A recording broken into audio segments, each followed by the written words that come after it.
Jesus, when I met you, you called my name, and I ran out of that grave, out of the darkness, into your glorious day. You called my name, and I ran out of that grave, out of the darkness, into your glorious day.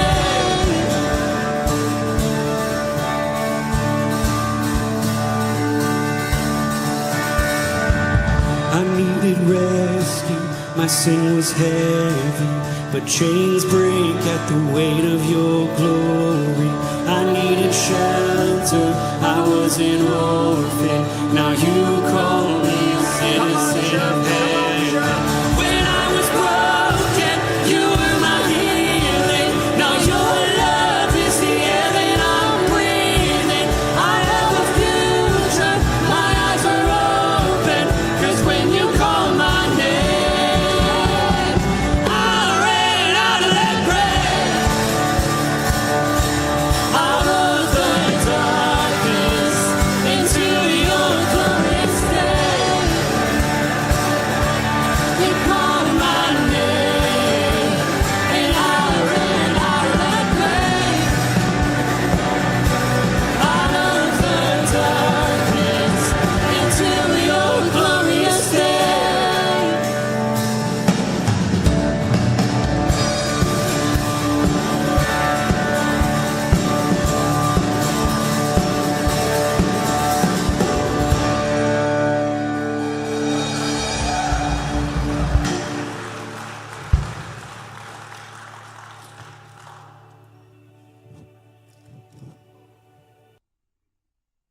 Good morning. It is July 25th, and before I get into the devotion, I want to tell you that I think it's really important that you read this verse and the devotion attached.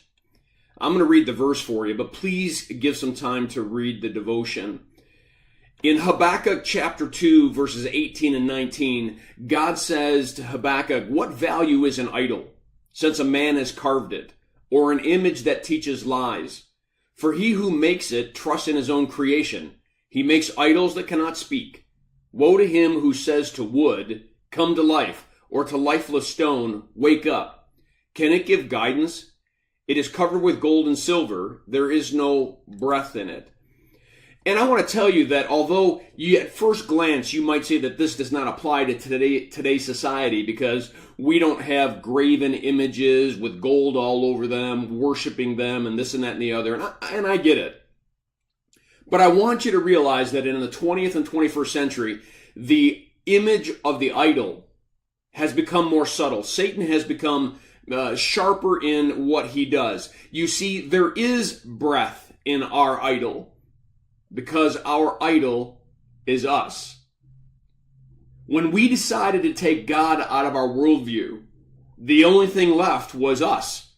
We are the measure of all things. If you look at the Humanist Manifesto, if you look at the whole idea that man is the measure of all things, the idea is that we, collectively, are humanity. And if we put the best minds together, if we put the best scientists together, if we put the best of us together, we can create a society that will be of peace. We'll create a society that will have answers to all of its problems and its dilemmas. And so here we are wanting to create a tolerant and permissive society so that anyone and everyone can be who they want to be, believe what they want to be, act like they want to be, because that's true freedom. But it's just a lie. It's not true freedom.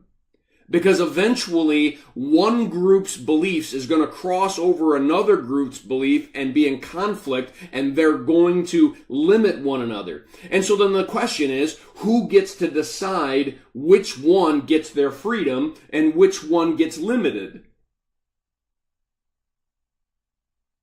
Some group of people.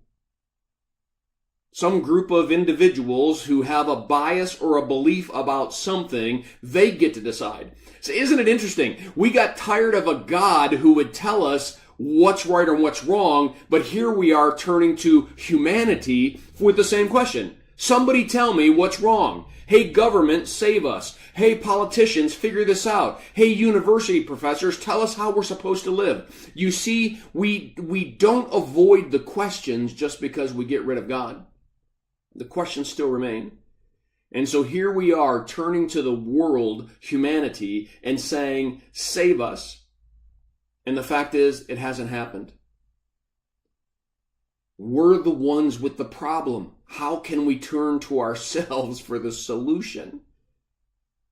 There's got to be something more, something greater than us, something above us. It is time for us to wake up and realize that true freedom is found when the God of the universe sets us free in the realms of his law, so that we don't cross over and conflict with one another, that we can live in peace and harmony, not only with God, but with one another. It's just not going to happen. Without God, it can't happen. So let me shoot to the future and predict something. If we as a society do not wake up, there will be the day when we will scream out because we're tired of the violence, we're tired of the corruption, we're tired of all of the ugliness, we're afraid to go to stores and theaters and malls and restaurants, and we're going to cry out to some human dictator and say, please create order. And we'll get a dictator, a tyrant, who alone will tell us how we ought to live. Isn't it interesting? We go from a compassionate, gracious God who tells us how to live, and we exchange him for a tyrant who's going to tell us how we should live. I know this devotion's been long, but this is an important topic, and I hope that it creates a lot of discussion. I pray that this devotion is a blessing to you.